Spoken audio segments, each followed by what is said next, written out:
Muchísimas gracias. Una vez más, agradecer a José Luis y Faustino que hayan tenido la idea de reunirnos a profesores, tratados predoctorales de los dos departamentos, de Derecho Romano, Historia del Derecho y Filosofía y Sociedad. Y esperemos que continúe este diálogo. Bueno, yo el tema... la verdad es que en el pasado, como sabe José Luis, me dedicaba más a estas cosas que ahora, como has comentado, estoy ahora en el área de estética. Pero, bueno, la estética se interesa por, no sé cómo hacer una estética así hoy, ¿no? Si estar atento a lo que sucede en la sociedad y en la política, lo que nos caracteriza es estar siempre a la escucha de lo que sucede en la sociedad, en el mundo político. Y como sabe bien Laila, ¿no? Un magnífico jornada que está preparando sobre Gaza, está lleno de artistas y de autores que dan belleza, denuncian lo que sucede en Gaza. Y también otro de los temas que nos preocupan a nosotros, obviamente, es la cuestión del antropoceno, de la crisis climática, que es otro de los temas de nuestro tiempo. Y que no estemos en el área que estemos, hay que abordar. Aunque no, la estética no va a aparecer por ninguna parte en esta corrección, seguramente. Pero es verdad que no, en los últimos tiempos hemos estado en mi grupo muy preocupado desde la estética, pero no solo de esta cuestión, del antropoceno. Y pensamos que la ciencia ya ha dicho todo lo que tenía que decir. Puede seguir diciendo cosas, pero lo sustancial ya lo ha dicho. Estamos en una situación absolutamente crítica y ahora, más que hablar de la ciencia, somos nosotros los que tenemos que, desde diferentes instituciones, también desde la universidad, tenemos que hacer algo, pensar qué hacer, ¿no? Para que no sea inevitable la catástrofe climática. Y, bueno, dentro de esta preocupación siempre estoy mirando que autores, que artistas, que filósofos, que artistas reflexionan sobre este tema de nuestro tiempo. Recientemente, en Pisa, por ocasión de la filia de una exposición que invitamos a una discípula de Bruno Latour, Predicte tu a ti, para que hablara de este tema. Y también me encontré recientemente a otro discípulo de Bruno Latour en el ámbito de la historia de las ideas políticas, del pensamiento político, que es el que hoy traigo, que yo no lo conocía hasta hace mucho tiempo. Como dijo el primer día José Luis Sergio, es joven, tiene unos 42 años, 40 y tantos años, es joven.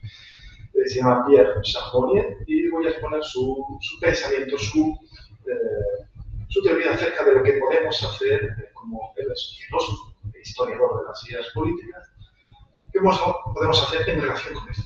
Y además, en uno de los dos libros que ahora comentaré, trata Hugo Brocio. Hugo Brocio es un autor que a él me resulta bastante inspirador. Y por eso pensé que podría ser en este último apartado dentro del encuentro de Hugo Brocio, estamos hablando del después, ¿no? de si las ideas de Hugo Brocio pueden seguir siendo inspiradoras para abordar los temas de nuestro tiempo. Bien, he preparado un texto que más o menos intentaré seguir dentro de estos 25 minutos que tenemos. Sí. Bueno, como os decía, Charbonnier es un filósofo, historiador de las ideas políticas, muy preocupado por el cambio climático, discípulo de Bruno Latour. Los dos principales libros que ha escrito sobre esta temática, y son los que voy a tener en cuenta, sobre todo el segundo, se titula, os digo traducidos, Abundancia y Libertad, una historia medioambiental de las ideas políticas, que fue publicado en 2020, y sobre todo el que voy a abordar, aunque el de Hugo Brocio, o sea, la parte dedicada a Hugo Brocio está en este primer libro, Abundancia y Libertad. El segundo libro es más reciente, del año 2024, aunque antes de que llegara al poder, es importante. Hay cosas bastante optimistas e ingenuas quizá en el libro, pero bueno, voy a tratar de exponerlo, porque es interesante, porque a pesar de esta ingenuidad que estoy comentando, es un ecologista convencido, pero pretende ser una aproximación a estas problemáticas muy realista, incluso muy cercano a lo que sería el realismo político que hacemos en Calais, por ejemplo. El segundo libro, en el 2024, repito, antes de que Trump llegara al gobierno, se titula Hacia la ecología de guerra, una historia medioambiental de la paz. La anterior era una historia medioambiental de las ideas políticas, esta es una historia medioambiental de la paz. Guerra y paz, el objetivo de esto de lo que habla, ¿no? Bueno, pues Charbonnier pretende conectar la historia del pensamiento político, sobre todo en este libro, Abundancia y Libertad, pero también en el otro. Conectar la historia del pensamiento político con la ecología. Es decir, ecología tiene una concepción muy amplia de la ecología. La ecología trata de las condiciones materiales de la existencia.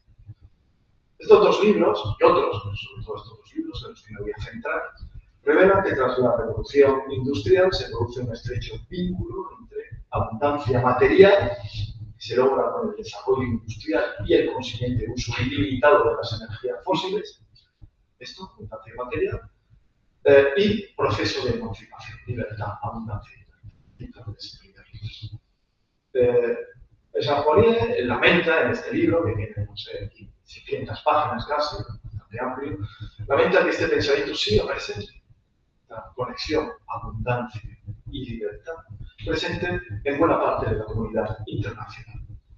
Por ejemplo, la primera administración Trump bautizó incluso al gas natural, uno de los combustibles fósiles que contribuyen decisivamente a la crisis climática contemporánea, tituló al gas natural, bautizó como moléculas de libertad norteamericanas. Moléculas de libertad, gas son moléculas de libertad. De este modo se quería expresar la administración Trump, que la libertad está contenida literalmente en la materia fósil. La libertad contenida en la materia fósil. Bueno, el libro de Charbonnier, Abundancia y Libertad, constituye en cierto modo un análisis genealógico de este concepto. Como hemos dicho, que las moléculas que el gas natural sean moléculas de libertad norteamericanas. Pero lo que voy a hacer, la primera parte, voy a hablar un poquito, ya que lo que nos reúne es Gorozio, lo que dice Charbonnier sobre Gorozio. La primera parte de este libro es una aproximación muy satisfactoria, claro, no sé, que cualquier especialista en evolución va a pensar esto es muy insatisfactorio y es muy unilateral, solamente trata el Hugo Gorozio que le interesa con esta cuestión. Y el Hugo Gorozio aparece en la primera parte de este libro dedicada a la modernidad preindustrial. Y uno de los autores, más importante quizá, con lo que trata es Hugo Gorozio. Charbonnier presta mucha importancia a la relación del pensamiento jurídico-político con las cosas materiales, con su base natural o empírica, principalmente la ocupación de tierras y la explotación de suelos. Se centra, esta palabra, no sé si ya ha sido admitida en la RAE, en las affordancias de la tierra, es decir, en todas aquellas características de la tierra, sean estructurales o accidentales, que determinan la regulación jurídica y disposición de la tierra. Ya durante lo que quiere poner de relieve Charbonnier, que durante la primera modernidad estaba claro que el poder era en gran medida geopoder y que el derecho de guerra y paz, señala Smith, estaba relacionado fundamentalmente con la ocupación por la toma de tierras. No sabemos con ese célebre libro tan discutible y debatible que es el Nomos de la Tierra. Con todo ello, Charbonnier quiere demostrar que la relación entre pensamiento político y naturaleza es muy anterior a la crisis ecológica, a la relación patológica con el medio natural. Hugo Gorozio y otros autores del pasado. El filósofo francés ofrece, insisto en ello, una visión parcial de las dos principales obras de Gorozio. Y disculpas por no haber podido estar, que me hubiera encantado, de que seguro que han estado muy presentes en estas dos jornadas. A Charbonnier solo le interesa la reflexión jurídico-política centrada en las disputas sobre la tierra y sus frutos. en la relevancia que tiene el espacio para los actores públicos y privados en la época de las guerras civiles y religiosas. El famoso capítulo 12 del derecho de presa, que conocemos como Mare Liberum, constituye para Saint-Bonier un ejemplo de esas obras de la primera modernidad en las que las consideraciones materiales, espaciales, pasan a primer plano, pues las propiedades físicas, morfológicas del espacio marítimo, que para Saint-Bonier son factores ecológicos, influyen en los intereses comerciales y territoriales de este espacio común. La misma consideración del mar como espacio inapropiable, como lugar de paso que facilita la conexión entre las comunidades, deriva de un análisis para Saint-Bonier, y quien piensa que esto es algo, de un análisis realista, material, de tal medio. Desde este punto de vista, el derecho natural no es solo para Brocio el resultado del ejercicio abstracto de la razón, sino también del análisis objetivo de las cosas. El enfoque material de la naturaleza de las cosas, la naturaleza de las cosas, los juristas de la sala les sonarán, el enfoque, aunque no utilice estas palabras, pues naturaleza de las cosas, pero creo que en el fondo es esto que quiere decir. El enfoque material de la naturaleza de las cosas, de la naturaleza del espacio, es lo que le va a permitir a Brocio distinguir dos formas de ejercer el dominio, cosas que se pueden tener en propiedad y cosas que, como los mares, el aire, los vientos, los ríos, etc., deben ser de uso común. El elemento líquido favorece la gestión compartida del espacio, mientras que el elemento sólido favorece su distribución o reparto. La misma naturaleza de las cosas nos permite comprender que las cosas apropiables se prestan fácilmente al establecimiento de fronteras o divisiones, mientras que no sucede lo mismo con las cosas que se suelen destinar a uso común. El mar, al igual que sucede con los cielos, con el viento, no puede ser dividido y, por tanto, ocupado. De ahí que sea absurdo llevar a los mares el derecho de la tierra, y en concreto el concepto de frontera. Hoy, en el contexto que no deja de Saint-Bonier de recordarnos estas cosas, en el contexto de crisis climática, con el deshielo y la apertura de nuevos espacios de navegación, paso noroeste, de navegación y explotación, se vuelve a reactivar mucha fuerza el debate sobre lo común, sobre espacios comunes, que también se dice es en la obra del jurista de las Provincias Unidas. En todo momento, Saint-Bonier destaca la base, insisto mucho, porque sobre todo esta es la parte que a él le interesa en este libro, de Hugo Brocio. Saint-Bonier destaca la base realista, material, de la reflexión jurídico-política de Brocio. Por eso, no es algo anecdótico que el jurista del siglo XVII se detenga, por ejemplo, en la cuestión de qué pasa cuando el cauce de un río, utilizado como línea natural para establecer una frontera, se desplaza y, en consecuencia, la frontera política pierde su antigua referencia natural. El derecho y la política no pueden prescindir de esas affordancias de la tierra, de toda esa serie de factores objetivos y contingentes, muchos de ellos. Para la aproximación material de Saint-Bonier a la obra magna de Jules Bailey and Paquis, es muy importante. Podéis apreciar este análisis realista, el hecho, entre otros, de que el mar sea considerado un espacio vacío, antes hablábamos, ¿no?, en el área de Palestina como un espacio vacío, bueno, el mar sea considerado un espacio vacío, el medio, desierto, mares, que Palestina sea un espacio vacío.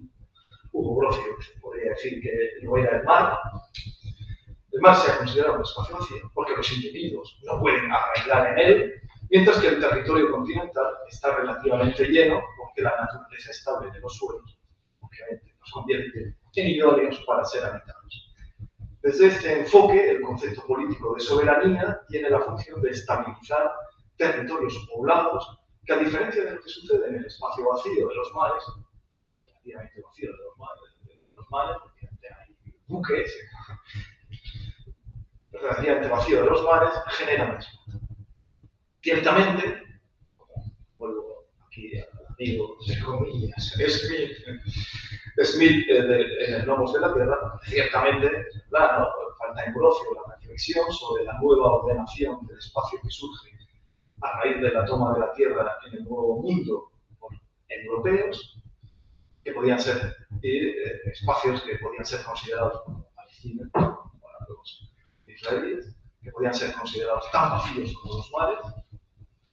No hay, por tanto, referencia a la toma de una tierra no europea por europeos. Pero Sartre no busca esto en Brocio y, por tanto, no critica esta falta de realismo. O sea, cuando leemos el Nomos de la Tierra, Smith, ¿no?, habla de esa falta de realismo en Hugo Brocio por no tener en cuenta esto que acabo de comentar.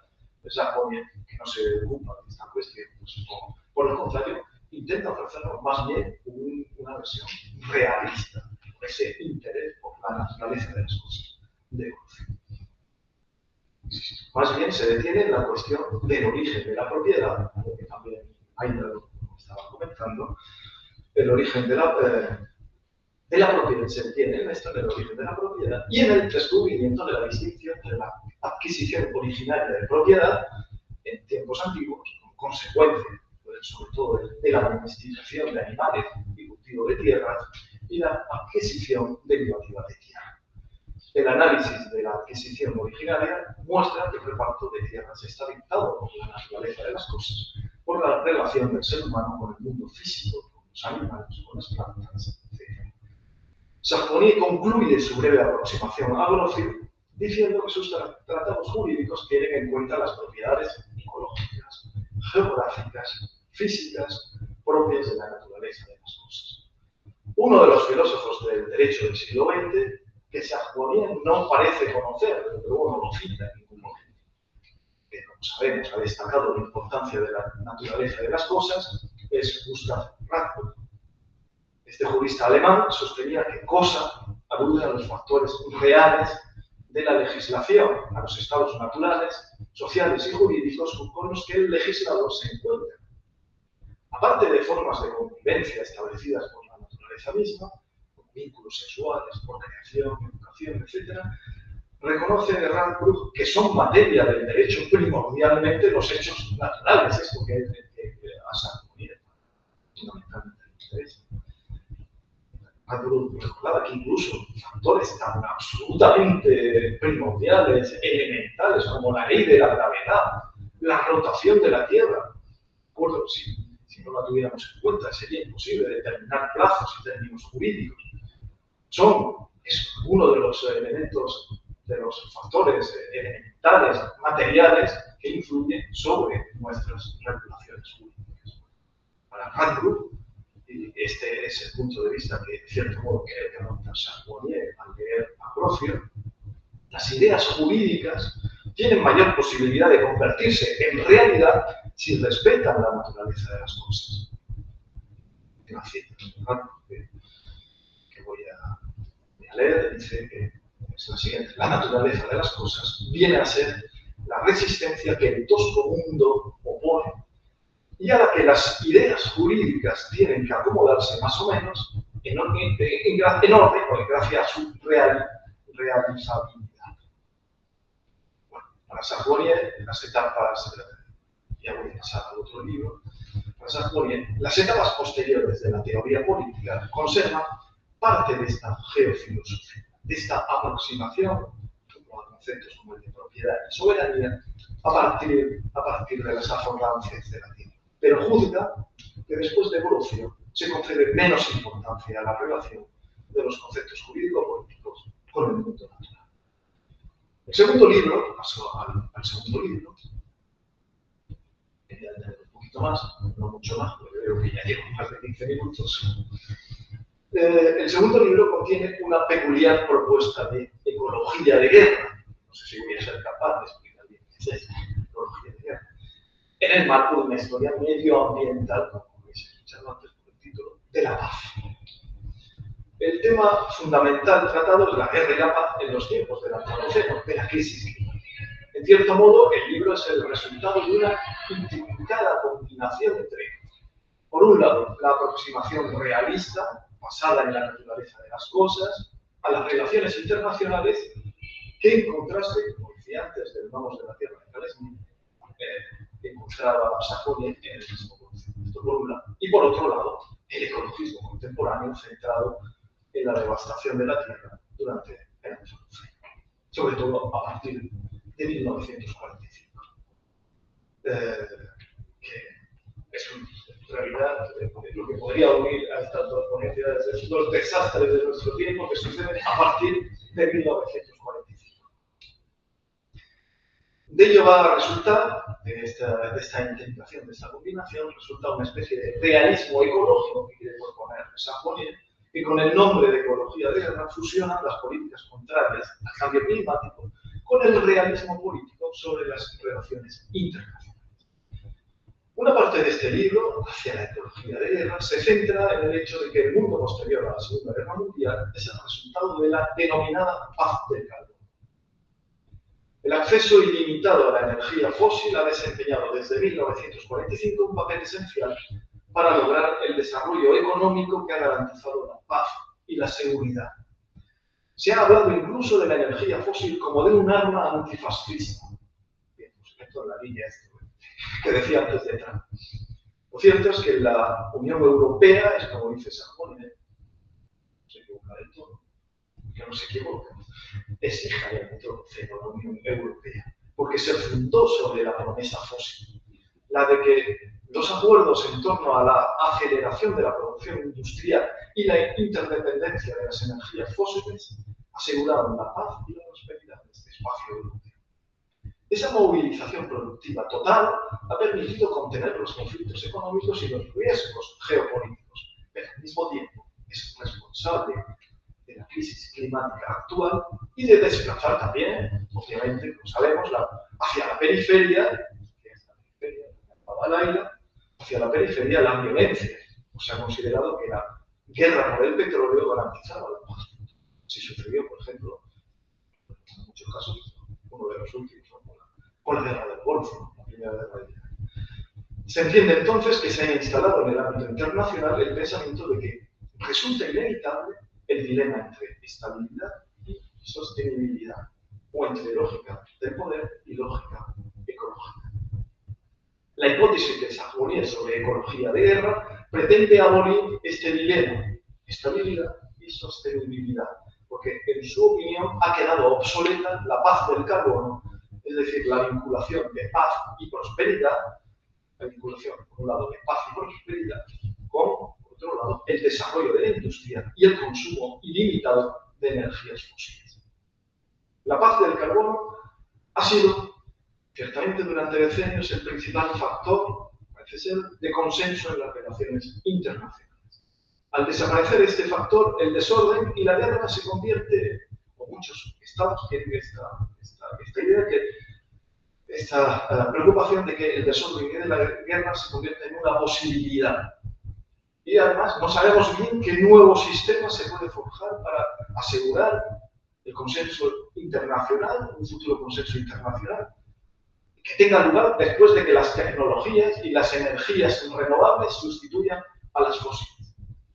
La solución al problema climático se pospone porque todavía son muchos los estados que temen que con el fin de las energías fósiles se abra la caja de Pandora de los conflictos internos e internacionales.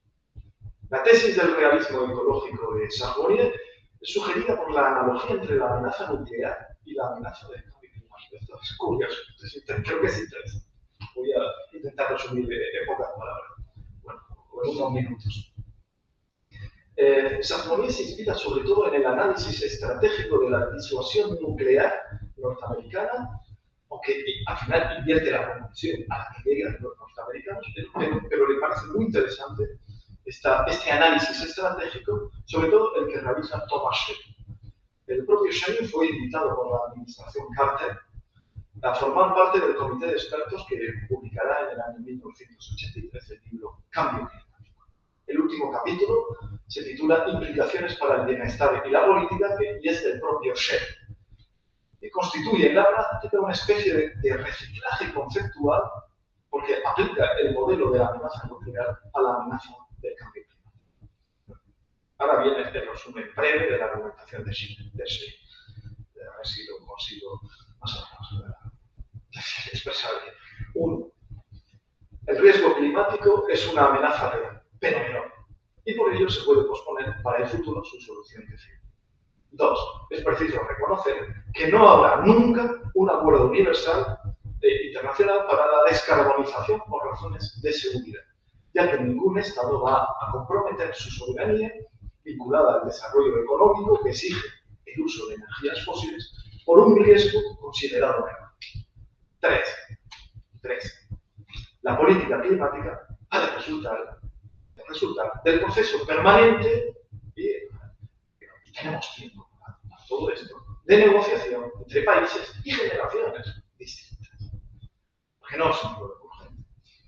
Esta negociación a largo plazo tiene como objetivo conseguir el equilibrio entre el desarrollo tecnológico, que para ser es imposible sin energía fósil, y los riesgos que engendra. Se trata, por tanto, de evitar llegar a ese punto en el que las emisiones de gas con efecto invernadero cesan de tener un valor positivo y se convierten en una amenaza para la seguridad y el crecimiento. Schelling pensaba en realidad que no existía, como ya estaba apuntando, urgencia climática, y por ello subordinaba la utilización de las energías fósiles al desarrollo económico, que era prioritario sobre la agenda climática. La economía y no la ecología comprometía la paz social y la seguridad internacional. El norteamericano separaba, por tanto, el binomio economía y seguridad de la protección de la naturaleza, de la ecología. Volvemos a esta separación de estabilidad y de sostenibilidad. Ciertamente se equivocaba cuando minusvaloraba el riesgo climático. Y de acuerdo con el modelo coste-beneficio, concluía que era aconsejable retrasar la acción ecológica. Ahora bien, según esto, según juicio de Sarkozy, el análisis de Schelling tiene el mérito o el interés de traducir la cuestión del clima al lenguaje del poder. Es interesante, ¿no? Porque el discípulo de Latour, ecologista convencido, quiere también ver qué se puede hacer, no quiere quedarse solo en el plano de las ideas, de la educación, como decimos nosotros, de la educación estética, de la educación ética. Interesante Sarkozy leerlo, dice Sarkozy que es interesante leerlo así. Desde el enfoque del realismo ecológico, el análisis estratégico de Schelling nos ayuda, según él, a tener en cuenta que las medidas medioambientales fracasan si chocan con la racionalidad estratégica fundada en el desarrollo económico y la seguridad. Esto es lo que nos enseña Schelling. Y en segundo lugar, también que la comparación con la amenaza nuclear, con el hecho de que la amenaza sea planetaria y no conozca fronteras, obliga a que la única solución eficaz posible tenga lugar a nivel internacional. El uso del esquema epistemológico de la disuasión nuclear, del surgido de la racionalidad estratégica ideada por actores que detentan armas nucleares, lleva a aplicar a la crisis climática la lógica de la anticipación y de la racionalización de los riesgos existenciales. Es decir, tal analogía favorece que la crisis climática sea comprendida como una cuestión de seguridad internacional. Es verdad que la racionalidad estratégica de Schelling es letal cuando se parte de la idea de que las energías fósiles son la clave para el desarrollo económico de los países y para su seguridad. Pero quizá basta, da la impresión leyendo a Sarkozy que esto es así, que basta cambiar las energías fósiles por las renovables para que esta misma racionalidad estratégica sea beneficiosa. Schelling ayuda a pensar que si se quiere que la política climática sea eficaz, o en otras palabras, que tenga consecuencias públicas, estatales, no podemos limitarnos a reivindicar normas éticas abstractas y debemos atender al realismo estratégico de la seguridad. Sarkozy critica de este modo al ecologismo que se limita a seguir la vía ético-normativa y renuncia a explorar la vía del realismo, que a día de hoy es la única que puede llegar al corazón del poder. En realidad afirma dos argumentos que, aunque opuestos, son compatibles. El argumento ecologista, que antepone la protección de la naturaleza, y el argumento del realismo político, que antepone la seguridad internacional. El autor, y ya voy terminando, este es el último apartado, tengo un minuto, el autor de la ecología de la guerra, Saponier, piensa que a partir de 2020 se abre la posibilidad del triunfo de un nuevo paradigma de seguridad y estabilidad que ya no es incompatible con la lucha contra el cambio climático. En los últimos años, en su opinión, la verdad es que lo veo un poco bastante optimista, en los últimos años parece más fácil convencer a las naciones de que el escenario de la transición energética favorece la paz, de que la crisis climática afecta a la economía y puede ser fuente de violencia y caos. Saponier insiste en la necesidad, vuelvo a reiterar esto, de fusionar idealismo y realismo político, de perseguir el ideal ecologista a través de medios realistas, ya que los estados solo van a adoptar políticas de sostenibilidad si no afectan a su seguridad y desarrollo económico. El filósofo piensa que en la actualidad hay toda una serie de factores que invitan a pensar en la posibilidad del triunfo del nuevo paradigma que afirma la conciliación de las políticas de paz y seguridad con las políticas climáticas de lucha contra las energías fósiles. Principalmente son los siguientes factores, digo los principales que aparecen en su libro. Ha bajado el coste de las energías renovables, se ha intensificado, esto también es importante, claro, los movimientos sociales que presionan sobre los gobiernos. Algunas potencias, voy a tener un poco más en esta es importante. Algunas potencias mundiales han comprendido los beneficios de la transición energética. En relación con este tema, Saponier sostiene que los procesos de descarbonización si las grandes potencias se tomaran en serio el proceso de descarbonización, ya no digamos si esas grandes potencias fueran China y los Estados Unidos, esto obviamente provocaría la emulación de otros estados y además demostraría que no es incompatible ser una gran potencia y estar a la vanguardia de la transición energética. Es verdad que la política internacional en el último año no permite ser optimista sobre el cambio de política de estas grandes potencias, pero Saponier en el libro lo publica en el año 2024, antes de la llegada de Trump. Por ejemplo, la administración Biden parecía no oponer tanta resistencia como Trump a las renovables, al declive de la industria fósil, y parecía apostar, más o menos sinceridad, pero por la posibilidad de desarrollar paulatinamente tecnologías y energías que sustituyeran a la fósil. Por otro lado, considera muy esperanzadora la declaración de 22 de septiembre, que no hay alguno, que lo que se diga la otra ya ha dicho ya todo lo que hay que decir.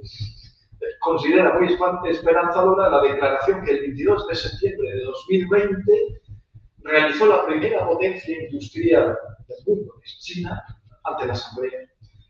Xi Jinping declaró que su país esperaba alcanzar el pico de emisiones contaminantes en 2030 y lograr la neutralidad de dióxido de carbono, esto lo conocemos como cero neto, en torno a 2060. Con esta declaración, según Saponier, la potencia asiática iniciaba la carrera del desastre fósil. Es verdad que si China no cambia de modelo energético, pues se acabó. No hay futuro para la humanidad. Según Saponier, este anuncio, más allá de que retóricamente sea defendido como un mensaje de responsabilidad ecológica ante las generaciones futuras, tiene sobre todo una dimensión realista. Si el gobierno chino inicia este proceso es porque piensa que favorece los intereses de su nación. El anuncio no se apoya ni en argumentos morales, ni responde a las movilizaciones sociales, y desde luego supone una crítica del capitalismo. Creo que esto es obvio. Por lo demás, China es un Estado que desempeña en el concierto internacional una posición ambivalente. Es una potencia mundial, pero al mismo tiempo se presenta como un país del sur global, del sur descolonizado, como un país en desarrollo que desea alcanzar los niveles económicos del norte y como otros países de ese tipo, estoy pensando en la India, exige por estas razones una mayor permisividad en relación con el uso de las energías fósiles. Pero el factor más importante, ya que este casi es el final. El factor más importante para concebir la ecología de guerra ha sido, ya lo podéis imaginar, es la guerra entre Rusia y Ucrania. Aunque esta guerra no tiene como origen una petroagresión, esto es la apropiación de recursos fósiles, está claro que la cuestión de la energía desempeña un papel fundamental en la guerra. Como se sabe, Rusia ha sido el principal suministrador de gas de la Unión Europea, hasta el punto de que el esfuerzo militar de este país en gran parte ha sido sufragado por la venta de hidrocarburos. Ahora, Chargonier, esta coyuntura, la guerra, la lamentable guerra, es una coyuntura que debemos aprovechar. Esta coyuntura debe permitir el impulso de la ecología de guerra, la cual se caracteriza porque el enemigo, nuestro enemigo, es tanto agente de desestabilización política, geopolítica, como por ejemplo Rusia, como agente que detenta la fuente energética tóxica. Las dos cosas. El enemigo es el que desestabiliza a nivel internacional, como aquel que detenta y defiende sin límites el uso de la energía fósil. Desde este enfoque, las sanciones económicas a Rusia o la ayuda militar a Ucrania son convergentes con el imperativo ecológico de descarbonización de Europa. Chargonier, por primera vez, el motivo de la seguridad conduce a acelerar medidas de transición energética, cuando desde 1945 había sucedido lo contrario. La Unión Europea debe aprender la lección. Ha sido una ingenuidad letal para la seguridad del continente la dependencia energética de Rusia, pues las infraestructuras fósiles se han convertido en un arma utilizada por la Unión Europea. Hoy nos encontramos, por tanto, ante un contexto muy favorable para las renovables, porque tienen una significación estratégica que antes no tenían. La transición energética ya no se hace solo en nombre del clima o por razones ecológicas, sino también por razones geopolíticas, esto es, para lograr la seguridad. Para que funcione la ecología de guerra, los actores implicados deben hacer, que ya las cosas se complican, ¿no? Deben hacer un sacrificio económico inmediato en nombre de ese bien superior que es la seguridad o la paz internacional. El nuevo vínculo, ahora vínculo, ya no alternativa o dinero, ahora vínculo entre sostenibilidad y seguridad, va a permitir soportar el temporal aumento del coste de la vida. Esto es, dice Chargonier, se dedica muchas páginas a esta cuestión, el aumento del coste de la vida, es decir, la inflación generada por el coste del aprovisionamiento, por el corte del aprovisionamiento al uso de la energía fósil, incluso el aumento de desempleo, etc. De este modo podemos apreciar que la austeridad en relación con la producción y el consumo que supone la política de descarbonización ya no solo es una exigencia demandada por la ecología radical o social, sino también por la ecología de guerra. Chargonier reconoce que deberían bastar los argumentos de los ecologistas para iniciar la transición energética, pero en el mundo actual es más efectiva la vía realista. No nos queda más remedio que la obtención, según él, de fines ideales por medios realistas. Sabe asimismo que la realista ecología de guerra es arriesgada, porque si la austeridad y el desarme energético no tienen los efectos previstos, el poder movilizador contra el cambio climático se va a ver afectado y la ecología de guerra puede pasar a ser considerada una etapa desastrosa del proyecto. Por eso es importante que la transición energética no afecte a los sectores sociales más vulnerables y que se limite el número de perdedores a nivel internacional. No hay más remedio que compensar económicamente a los países del sur global que se resisten a sacrificar su porvenir próximo en nombre de una descarbonización liderada por los privilegiados del norte. La realista ecología de guerra exige hacer todo lo posible para que los actores comprometidos en el proceso de descarbonización sean más numerosos y fuertes que los no comprometidos. Chargonier, en nuestro término, teme, por supuesto, la estrategia contraria a la ecología de guerra, que parece hoy tener mucho peso internacional.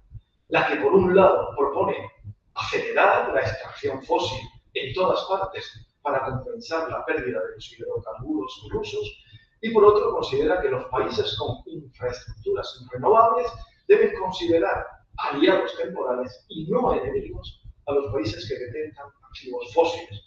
Pues la posición de estos últimos irá erosionando paulatinamente, porque no hay urgencia, por la evolución tecnológica y la lógica de los medios.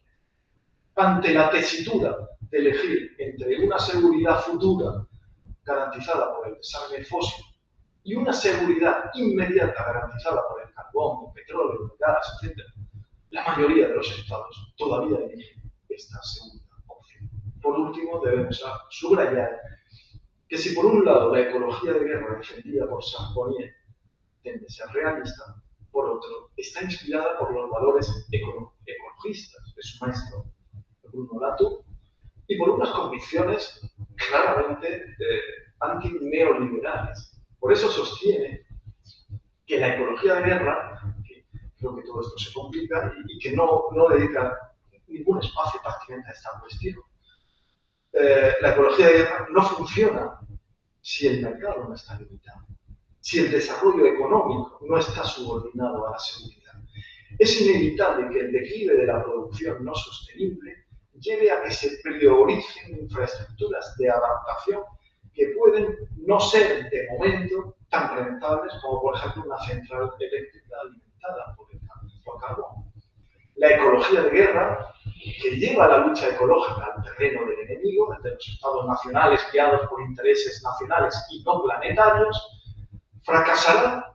La ecología de guerra, si tales estados no acaban asumiendo algo muy difícil, y no estoy seguro de que el optimista Samponier sea consciente de ello, muy difícil en el contexto neoliberal, que es el riesgo de politizar la economía. Pero no entiendo cómo podemos conseguir convencer a los estados de esta ecología de guerra si no politizamos al mismo tiempo la economía. Es decir, si nos antepone el imperativo geopolítico de la preservación del planeta, aunque sea por razones no ecológicas como la seguridad, sobre la racionalidad económica neoliberal. Aquí lo dejo. Muchas gracias.